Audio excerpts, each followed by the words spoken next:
Hello and welcome to Indus Special. I'm Meshal Malik. Now, there is nothing more that binds a bunch of folks together than laughter.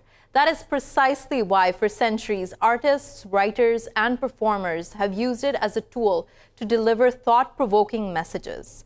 And today, when we are surrounded by absurd and confusing situations, comedy serves as a much-needed respite from our somewhat bitter realities.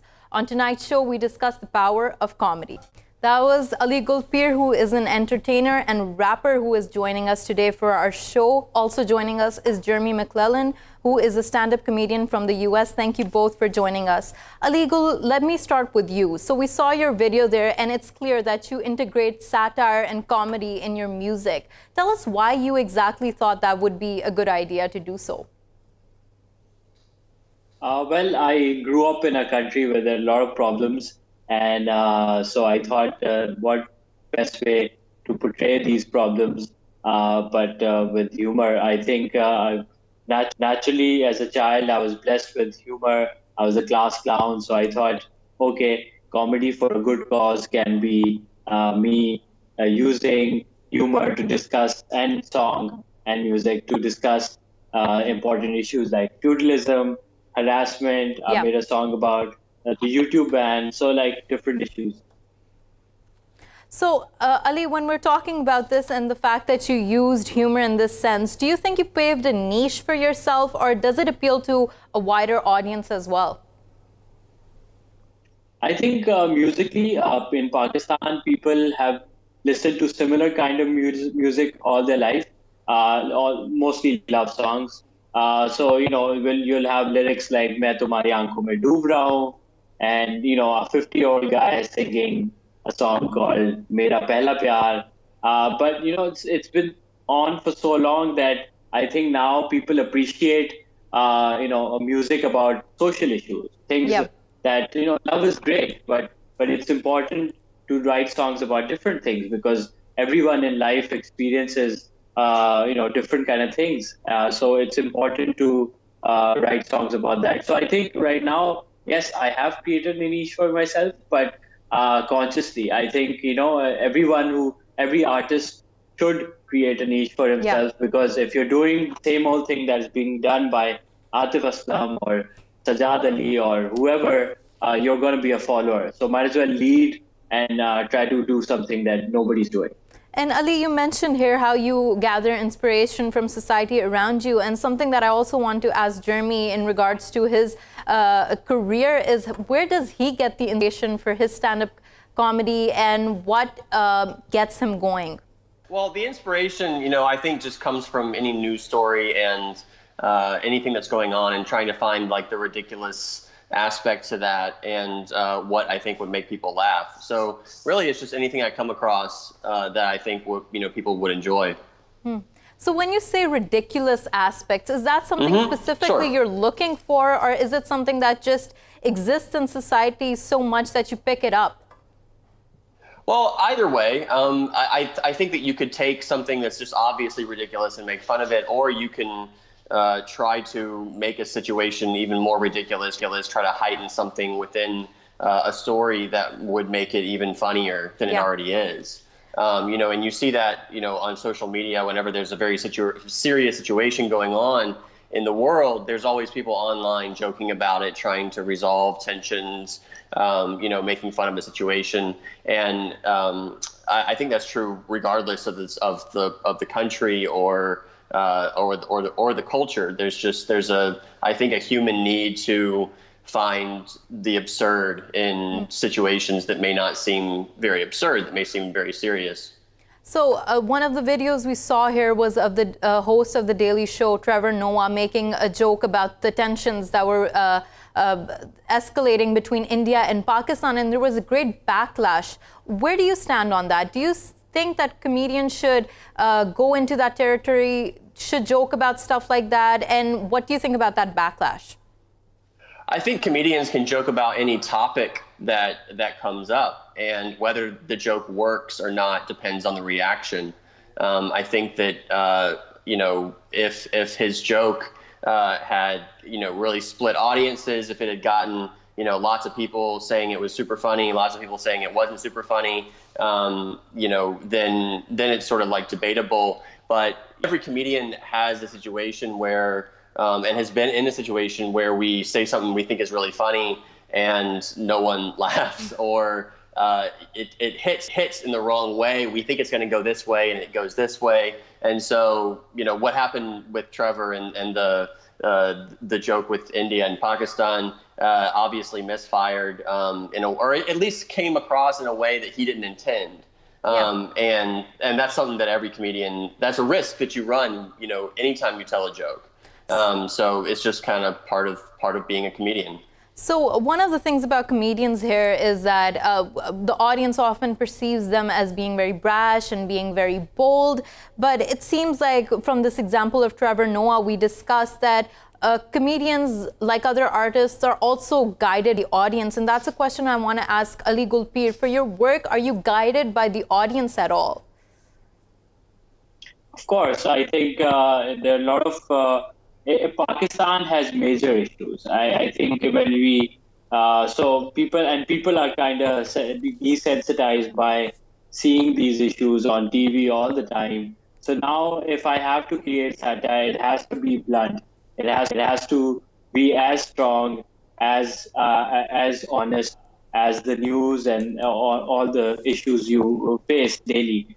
So I think for me, as an artist, as a satirist, I need to be blunt. I need to speak the language of the people, and the people don't speak when they speak about these issues. They don't speak kindly. So I have to present. Ali, here when you're talking about being provocative and speaking a language that people relate to, I wonder if being provocative is a strategy to cut through the noise. Is that something you would agree with? No, it's a strategy to be real. I think no artist would like to be censored. Even when I'm writing, I'm not writing thinking, okay, I can publish this or not, or I can even manage to produce it or not. I don't think with these chains. I think freely. I'm looking to express myself in these songs without censoring them as much as I can. So I think, it ends up being provocative and it ends up getting attention. But in the end, the intention is to create and relate to as many people as possible through whatever language is necessary. And that's something I want to ask you too, Jeremy. Do you feel that with this atmosphere of always having to be politically correct and having to censor yourself, art, comedy is suffering in any way? Well, I don't think you have to censor yourself. It's just that if you want everyone to love you, then you're a lot more conscious of how you can come across. But in terms of political correctness, I think that a lot of that is just the fact that if you say things that people don't like, they will yell at you online, and so you either have to be okay with that, and which I mostly am. Or you have to try really, really hard not to offend anyone. But I think that, you just can't let yourself be completely controlled by how people respond, because it can't be, you don't even see everyone. The people that you see online are just people who are the most passionate people online. But then you go to a comedy club and you do the same material, and it does really well because the people there are not the same people online. So, really, you just have to stay true to your voice and say the things that you think are funny, and get feedback from your audience, but don't just do exactly what your audience wants you to do the whole time. And it's complicated, and comedians have always wrestled with how to the interaction between what they want to say and what people want them to say. And I think political correctness is just the latest. And Jeremy, you have a very large following here. You visited Pakistan as well. I wonder what made you gravitate towards comedy in the first place? Well, I had a lot of friends who are comedians who I was helping write, and they encouraged me to try stand-up comedy. I was also a really angry person, and I needed to have really angry and passionate and opinionated person, and I needed to have a creative outlet for that. Otherwise, I would go crazy. And that's a very interesting point you make about having a creative outlet. It's something I want to touch upon, but before that, we're also joined by another guest, Sarmad Khoosat, who's an actor and director. Thank you so much for joining us. Mr. Sarmad, so you have worked in several genres, drama, tragedy. How is that different from comedy, and what do you think comedy distinctly offers to the society? Hi, thank you for having me on the show, and hello, everyone.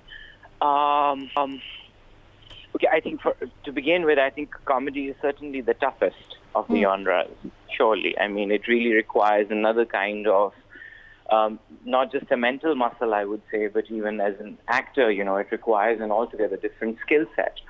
And as far as I feel, the impact is concerned, definitely, I think it reaches out in ways, and it makes a dent, and it takes your point across in ways that is usually not possible with, say, the other mainstream genres that we practice, which is mostly melodrama.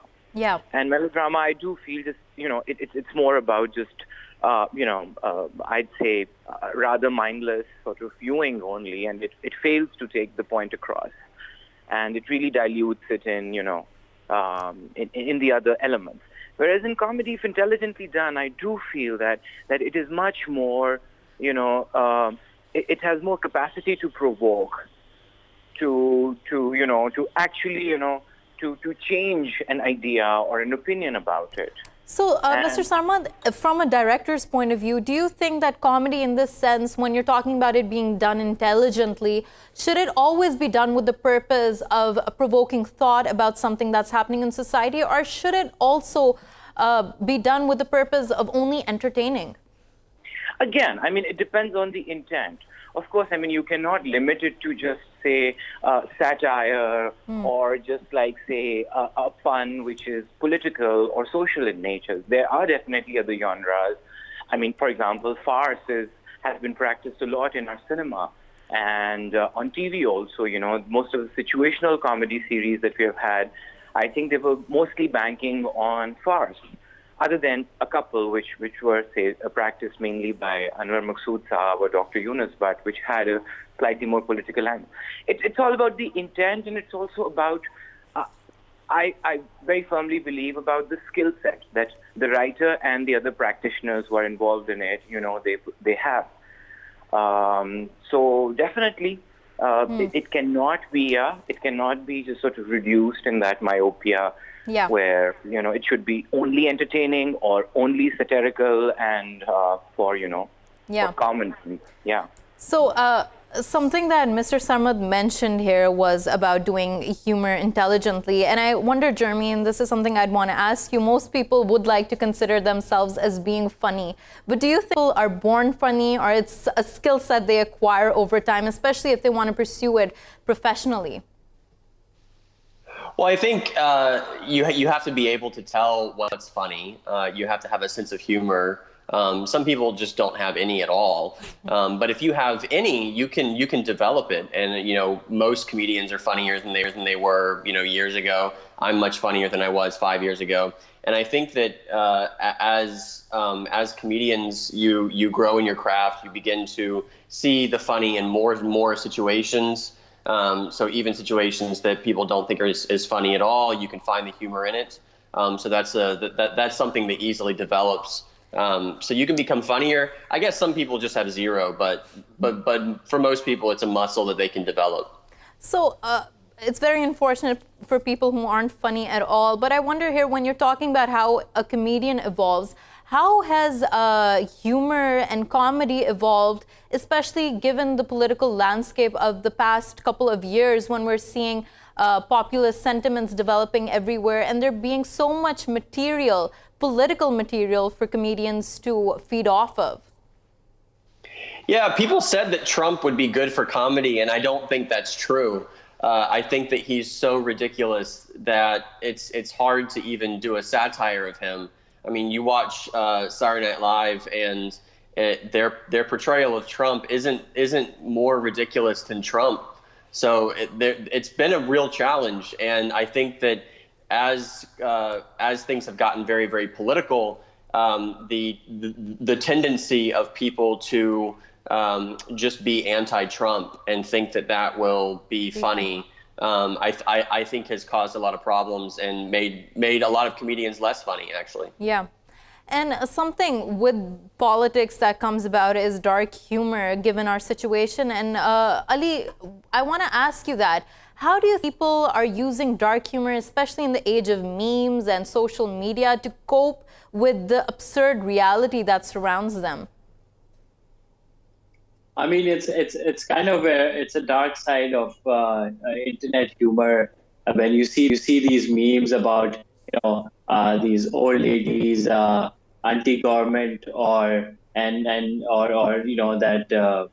that child who was on some drugs in India. There is no limit. I mean, people will go to crazy lengths to take a sad video and make a dank meme out of it.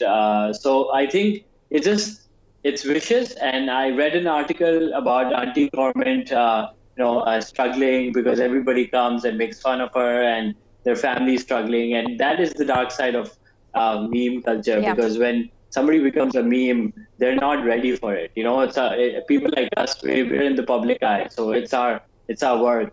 So when we get hate comments or whatever, or we have to deal with it. It's a small price to pay. But for other people who are not even related to this field, and they become a meme, it's probably a very difficult. I recently met that kid, Joe. He was in this PATI Jalsa back in the day, and he had this video, and he was saying, "हम protest में खराब हो रहे हैं, और गर्मी बहुत है, पुलिस वाले हमें मारे तो इनकलाब कैसे आएगा?" So that guy has a job, and people still bug him about it, and he's sick of that video. So I think humor, and like any power, it has a right use, it has a wrong use, and some people use humor to hurt others. Ali, hold on to that thought. I also want to ask Mr. Sahir, with so many social ills, and of course social ills have existed throughout history, but we're seeing a different sort of turbulence now. How important is comedy in this at this point in time for society at large? And I'm talking about mental health, sort of a respite. Michelle, firstly, I think I'd like to just go back a little to what you guys were talking about earlier, where you talked about how the political content or political comment has become such an integral part of the comic expression. I do feel it is very. It's reductive in so many ways also because of this whole social media invasion. I do feel that politics is all that we reduce things to now. It's only about what's existing in that popular landscape, the cyber landscape. And hence I do feel that, and everything is recycled at a pace that, no joke, no funny line seems new anymore. Right? Yeah. It's all regurgitated, or it's just, sort of borrowed, stolen, and very quickly just, spread out. Whereas, again, and joining it to what you were talking about, not only mental health, but there are a lot of social issues which are not meant to be addressed in a way that, you directly attack them or talk about them. I think celebration through comedy, like celebrating life through comedy, that is not practiced anymore. So do you think there are certain sensitivities of society which, when used through comedy, broached through comedy, they can be addressed as opposed to when you're hitting them hard on? Right. And not just that. Again, it's also about giving an alternative. Now, if we really talk about, say, for the lack of a better expression, say an escapist idea, and if they're trying to give them, say, a little respite from the turbulence. Now, that's where you do need to give them alternatives. So whereas I feel that we have stopped celebrating stuff in life, we're only there is this anger that we need to direct all the time. So, there's no evolution of the folklore, for example, the folk wisdom, the stories that, say, and regionally speaking, we are only reduced to what social media offers. Nobody is gathering, say, anecdotes from the ground, from the real world.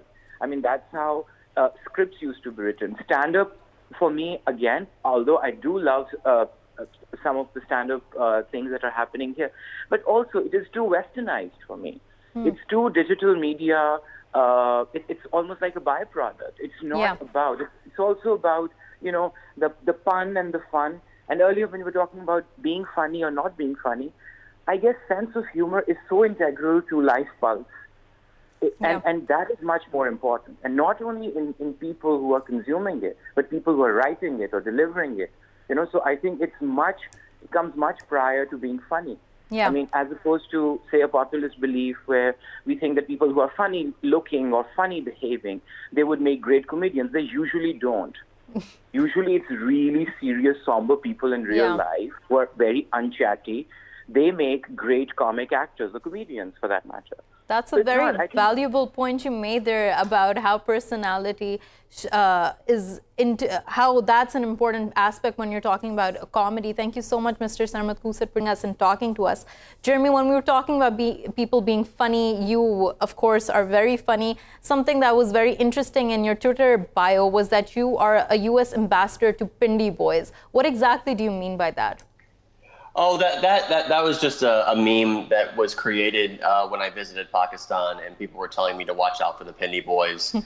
And then it became this really big thing where there were some controversies with Centaurus Mall charging people to come, and I raised some fuss about it online as a joke, and then it sort of went viral, and so people started calling me that. So that's why that's in my Twitter bio. That's a very interesting anecdote there. And do you feel that when you are traveling to different cultures and meeting different people, that you have to tailor or alter the way you approach humor?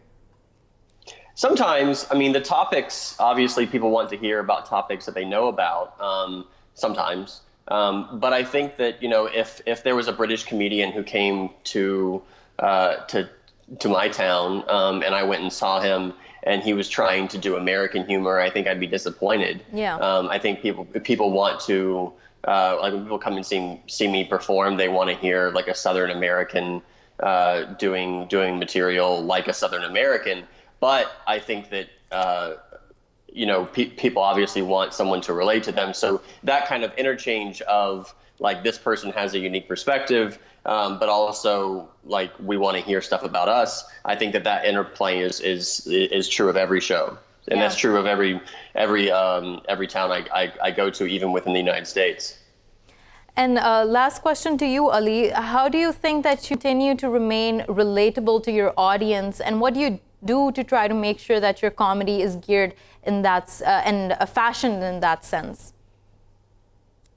So I try to remain true to the art in the sense that I try to talk about issues, stick to what I'm known for, but at the same time try to evolve. So now I just don't just do songs. I try to do a sitcom, and I've done a couple of sitcoms with Hum TV.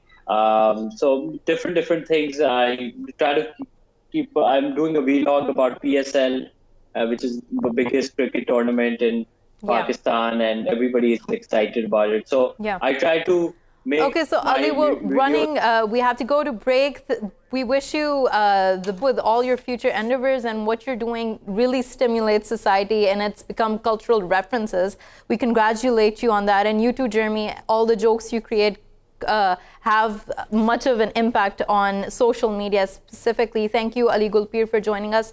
Jeremy, for joining us. We're going to take a short break. Stay with us.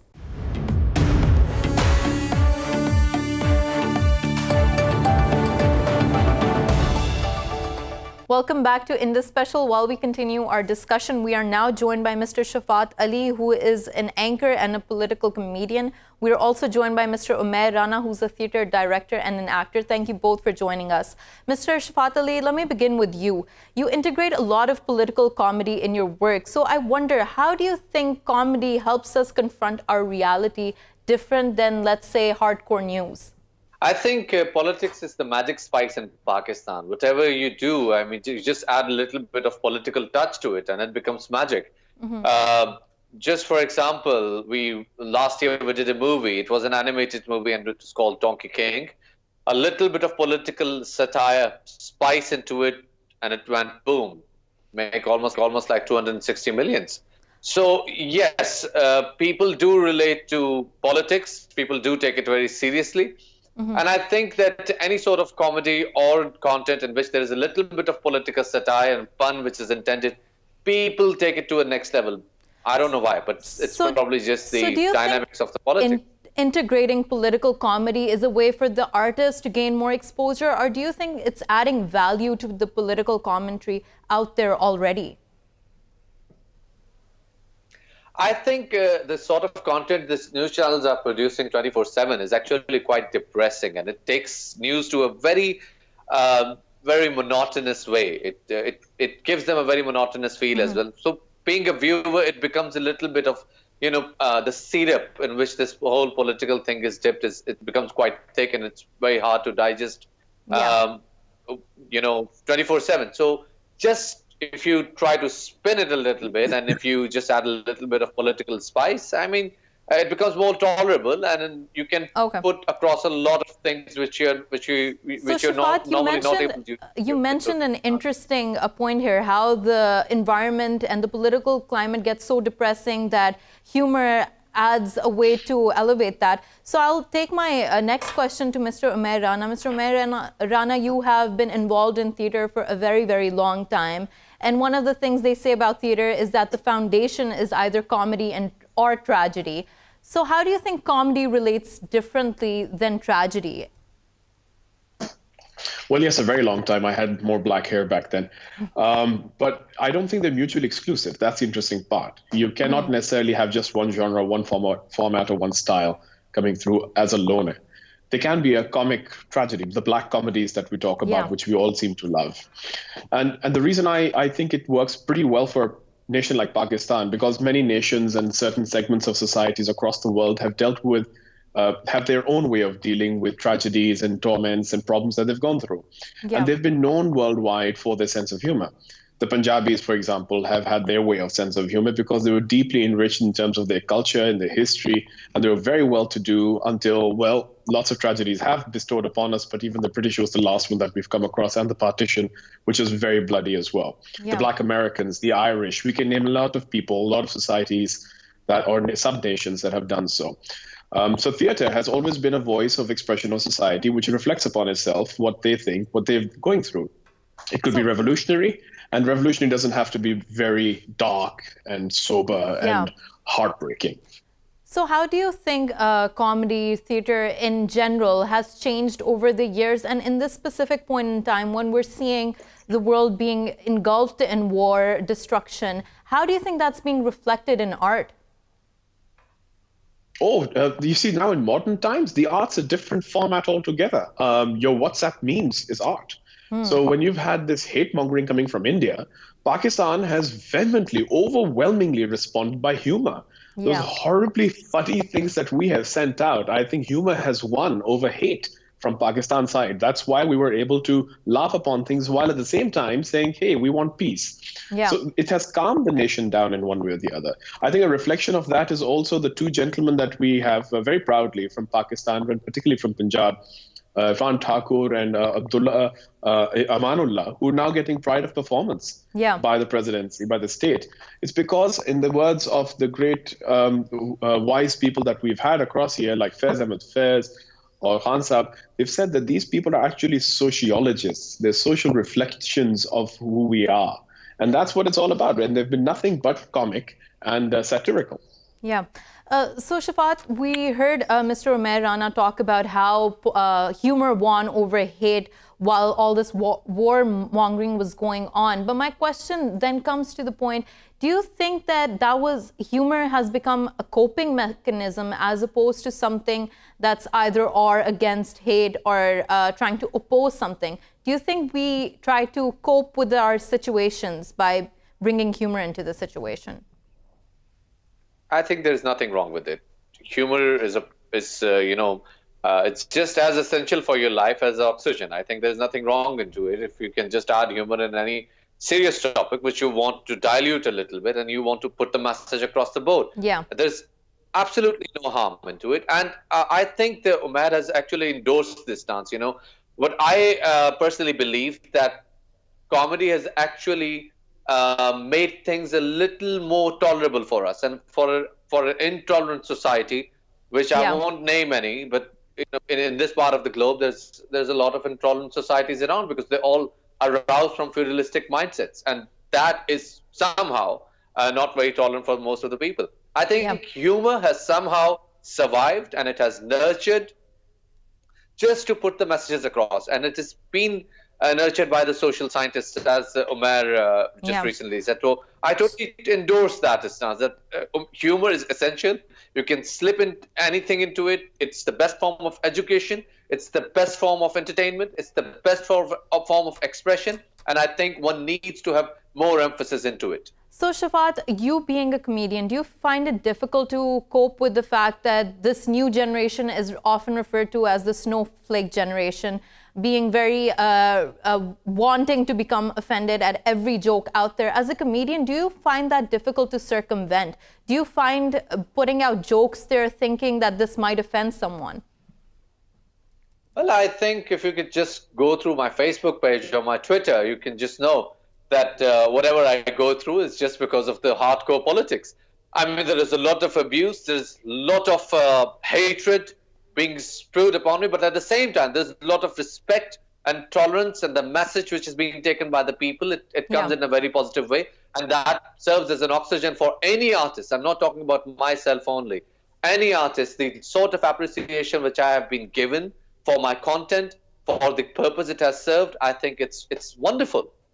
So, Mr. Omair Rana, do you feel like you face the same dilemma at certain points? Yeah, if I may stand in, I'm sorry for interjecting, if I may sort of stand in for my fellow artist over here, please remember this. Art is not supposed to make you feel cozy and comfortable. Art is supposed to provoke thought and emotion. So yes, if as a comic, he's offending people, so to speak, making them uncomfortable, that's exactly the purpose of art, because it's forcing you to reflect and question within yourselves. So if people want to walk out of burkavaganza by a joker, at least they'll be thinking, okay, how are we using these rules like burqa, for example?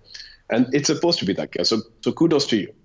So Mr. Omair Rana, when you're saying that, and I take your point there that art is supposed to provoke thought, but do you think in this climate of political correctness, it is being done correctly?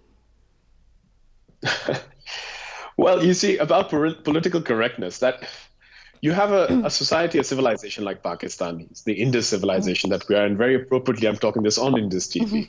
We're an ancient civilization, and ancient civilizations tend to work towards political correctness. For example, when we go to someone's house and they ask us whether we're hungry or not, and the politically correct answer is no, thank you, although we may be starving and our sugar level dipping.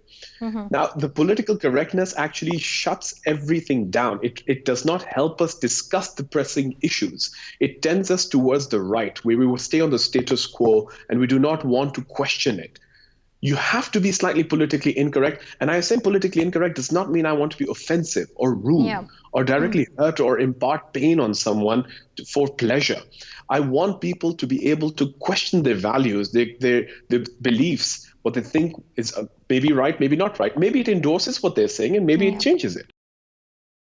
So, Mr. Omair Rana, do you think that in this case, art should always have a purpose? Or should it just not be solely, there shouldn't be so much pressure on artists to deliver some sort of message, and entertainment in itself should be the purpose? When we say purpose, it's misconstrued as if there's a social agenda that should be on our face painted all over like a mime artist. That doesn't necessarily have to be the case. Everything has a purpose. What I'm trying to say is that art, like anything else, should have an honorable purpose, because it's a very, very powerful medium. And with great power comes great responsibility, and with great responsibility comes great accountability. So we're held accountable for that. And the purpose over here is essentially to provoke thought and to be able to provoke some emotion and to be able to enable to people to think and reflect upon themselves as an individual and a society at large. So, Mr. Shafaat Ali, when we're talking about art being used as a tool of expression, what can you tell us about comedy specifically? How is that a medium of communication that is different from all others?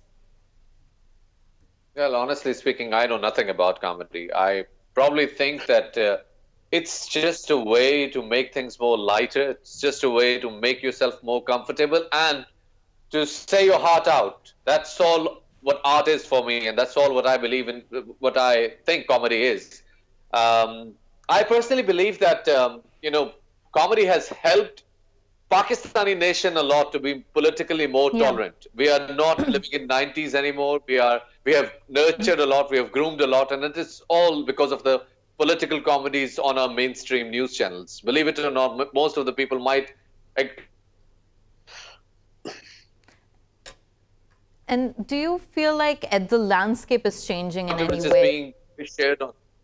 Yeah, can you hear me now? Yes, I can hear you.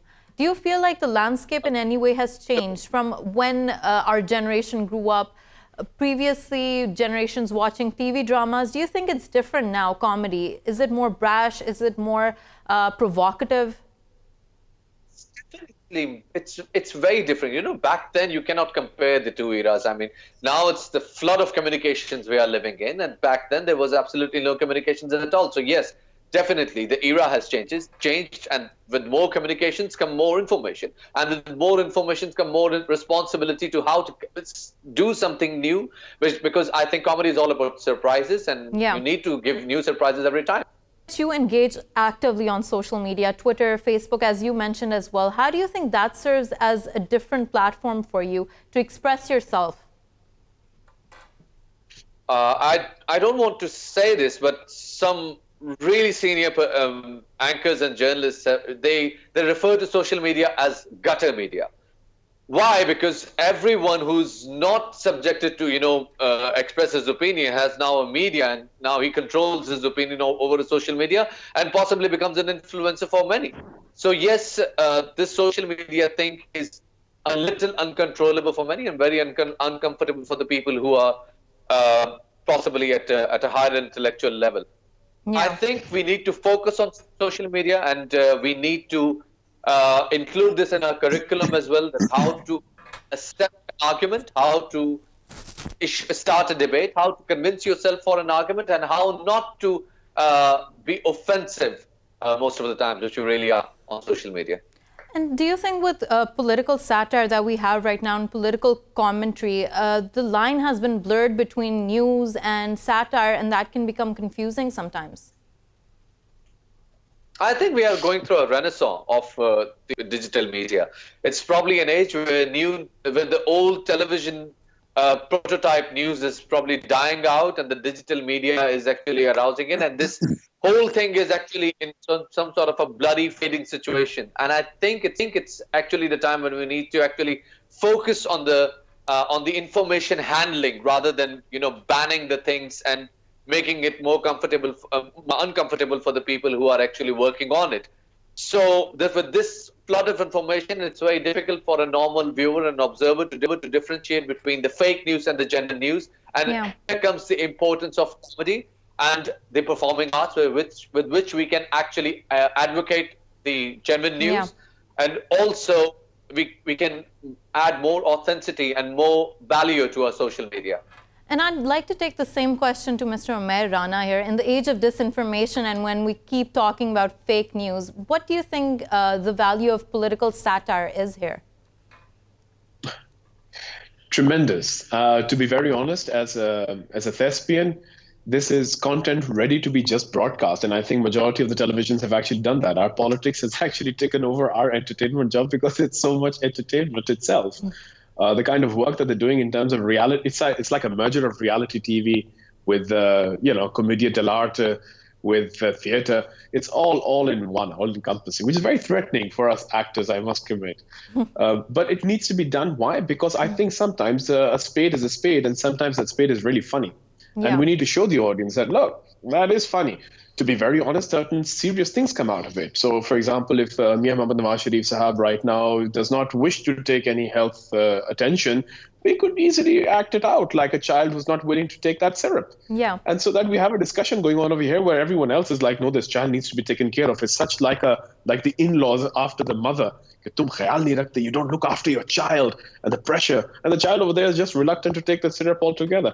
So we do need to paint those things out to be able to discuss things at a human level where we can relate to it, rather than such a huge complex level where we say, all right, it's foreign to us, we can't talk about it.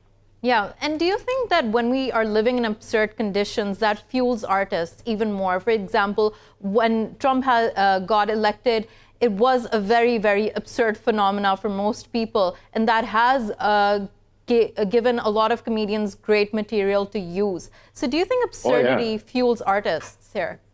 Well, Meshal, I think you've hit the target right on the head. Essentially, what you've done is you've defined what we call absurdity in theater. Absurdity is passing off something abnormal as normal.